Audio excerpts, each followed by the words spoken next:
दर्शकों, योगी आदित्यनाथ तो ये भी कहते हैं कि जो मुस्लिम पक्ष है उसको सामने आना चाहिए। इंसानियत यही है।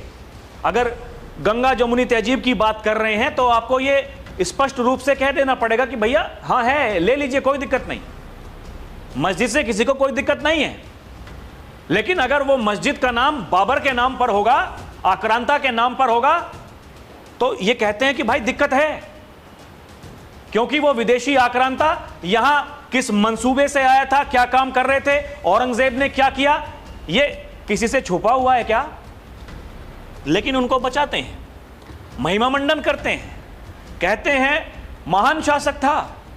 समाजवादी पार्टी का विधायक अबू आजमी खुलेआम डंके की चोट पर, उसके लिए योगी जी ने कहा था उस कमबख्त को निकालो पार्टी से, और नहीं आपसे इलाज होता है तो उत्तर प्रदेश में भेज दो, हमारे पास में हर बीमारी का इलाज है। दर्शकों, एक ये मौलाना साजिद रशीदी, इनका बयान सुनिए। कहा कि इस्लाम सबसे पहले है। उन्होंने धर्म को लेकर अपनी राय रखी। ये भी कहा कि मुसलमान भारत को मां नहीं मानते, बल्कि अपनी जन्म देने वाली मां को ही मां मानते हैं। इसके अलावा उन्होंने दावा किया 2015 से अब तक 30 लाख लोगों ने इस्लाम अपनाया है, 30 लाख लोगों ने। और अगर ये कहें कि ये अवैध धर्मांतरण हो रहा है कि नहीं हो रहा है, लव जिहाद हो रहा है कि नहीं हो रहा, तो कहते हैं अरे देखिए हिंदू मुसलमान कर रहे हैं। मौलाना अपने मुंह से कह रहे हैं। क्या मतलब है? क्या चाहते हैं? मंशाएं क्या हैं? ये पूछें तो फिर दिक्कत होती है, जब फिर परेशानी होती है। ये कहता है हिंदुओं की इतनी कमजोर आस्था की पेड़ पानी सबको भगवान मान लेते हैं। लोग ये कह रहे हैं अरे अनपढ़ मूर्ख, तेरे मजहब पर कोई कुछ कह देगा तो हु करके सड़कों पर पत्थरबाजी करते हुए घूमोगे।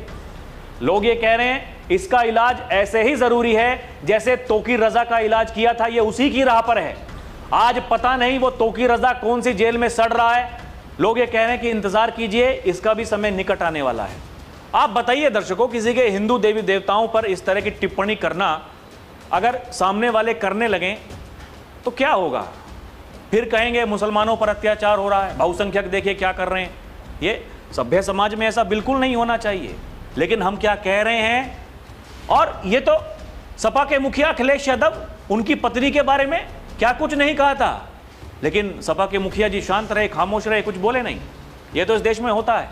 इनको बचाने के लिए तुरंत लोग आ जाएंगे।